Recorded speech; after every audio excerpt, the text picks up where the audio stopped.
So it's been a while since I posted anything. Hello. Still struggling with my thoughts on letting my hair grow to gray. I saw this awesome photo from like an ad on Facebook of this woman with like dark cat eye glasses, and her hair was just like this solid, like my length, pretty long, straight gray hair.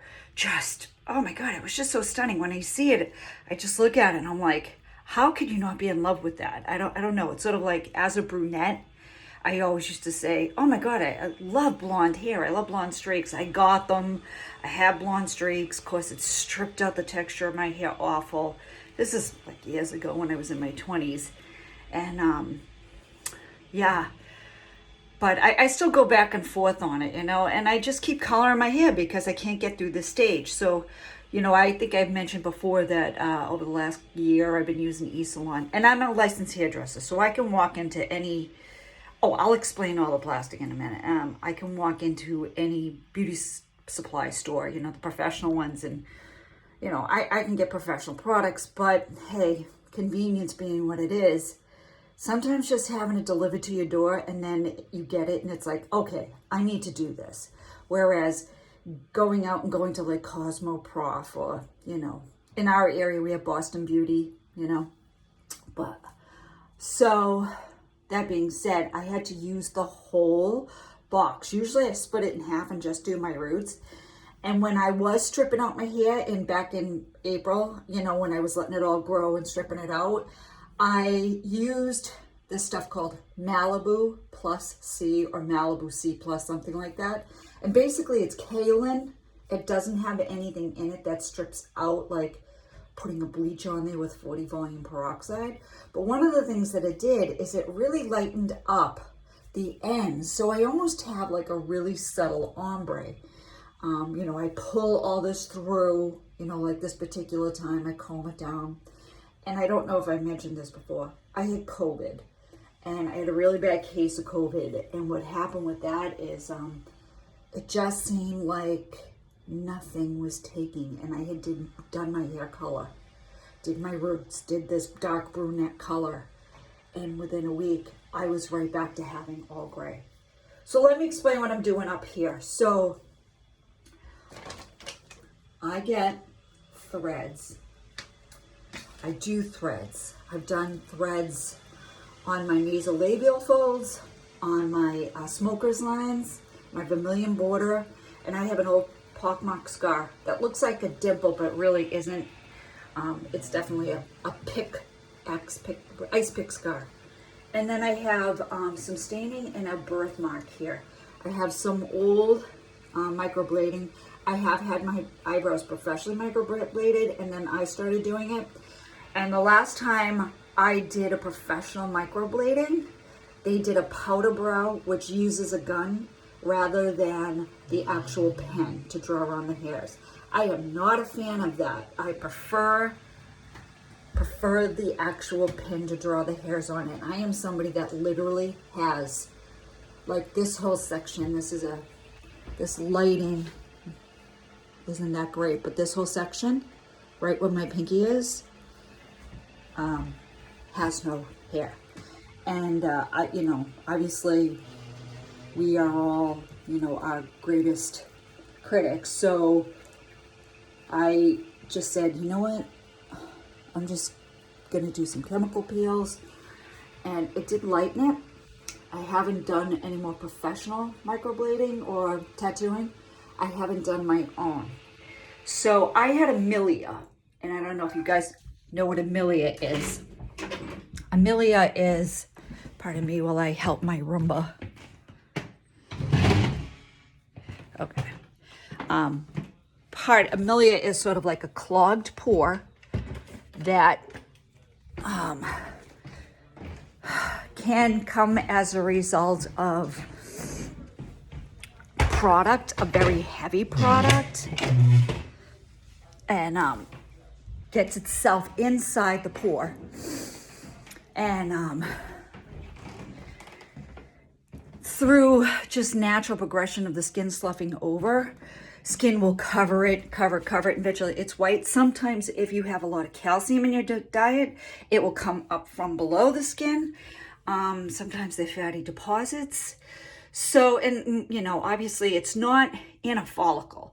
It reads itself right in between the layers of skin. So I used my mole pen and a little bit of numbing cream. And my mole pen it's not a fibroblast pen. You wouldn't fibroblast with this. This is a mole pen, a tattoo remover pen. If you're gonna fibroblast, you should start off with a professional. And if you buy one, they're upwards of like $1,200. So I'm just saying, don't use a mole pen to fibroblast. But it's okay to use on things like, you know, eyebrows. And so I blasted this milia that I had because I tried to extract it using a lancet. It wasn't gonna work. So I said to myself, you know, I'm just gonna go ahead and attempt to hit the remaining outline drawings from the tattoo that I have professionally done on my eyebrows. I'm going to place threads in that ice pick scar, and I'm going to try to lighten beauty mark plus a stain. Now, beauty marks and fibroblasting beauty marks and mole pens, if they're superficial beauty marks, very close to the skin, like almost like a varicose vein, will work. But some beauty marks go many layers of skin below. As a matter of fact, there's a certain condition that some people have with beauty marks that it actually is all the way down through the bone. Even the bone has that discoloration. So this is not that. This is something that I've had that I got from a burn from a perm when I was 15. And somehow it has stayed with me more like a scar. So I'm going to attack that. And then I have a spot here that I'm going to stain. So that's the reason I have numbing cream on, cut up some plastic bags, and I put that on. Now I don't numb to the point where I literally, you know, can't feel my face. That level of numbing. This is called romantic cream. Of course, you get it off of one of those Korean websites. It's 9% lidocaine. Stuff that you go into CVS, Walgreens, you know, is 5%. The Koreans up their game, and they have, you know, of course they have the 5%. They have the 9%. They have the, 11%. That's that stuff in the tub, the yellow tub. And if you go to do something like that, I am going to say the stronger the percentage of lidocaine in the product, the more it will absorb through the skin into the fatty tissue, into the areas that's vasculated. So that being said, what you put in your skin that can break through the barrier will eventually get in your bloodstream. That can make people sick. Some people have adverse reactions to that. So I am only staying with a very light coating, using the plastic, even though it's not really sticking today. But I don't really try to numb to the point like I felt like I've had a visit to the dentist with Novocaine, you know what I mean? And then my lip feels like, blah, blah, blah, blah. You know, I don't know. If I have to do that, I'd rather go to a professional and have them do whatever it is. Like I've had fibroblasting with the professional device that just came out on the market that they're doing in salons. And this bad boy was a massive machine done by a professional RN esthetician at a school. And I had my nasal labial folds in my upper lip with my smoker's lens done. The year before at the school, I had the areas around my crow's feet, those done. And they only use 5% for that, just saying. So I felt everything, and that sucked. But that being said, I just leave this stuff on for about 30 minutes to 45 minutes with the plastic. You know, I just kind of keep pushing it down. And then I take it off, I wash it, and then I use some 50% alcohol. And that's not really as disinfecting as like a 70% alcohol. It's mainly to clean the remnants of something off, like the remaining numbing cream.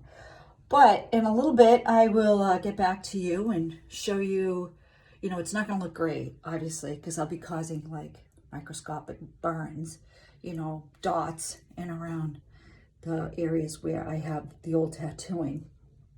And, put some arnica gel on that. Speaking of which, I had arnica pills. They work really great. They look like little teeny tiny Tic Tacs. And I misplaced them, and I don't usually do that, but I don't think I ate them all. But anyway, I'll let you know in a little bit. So, ta-ta for now.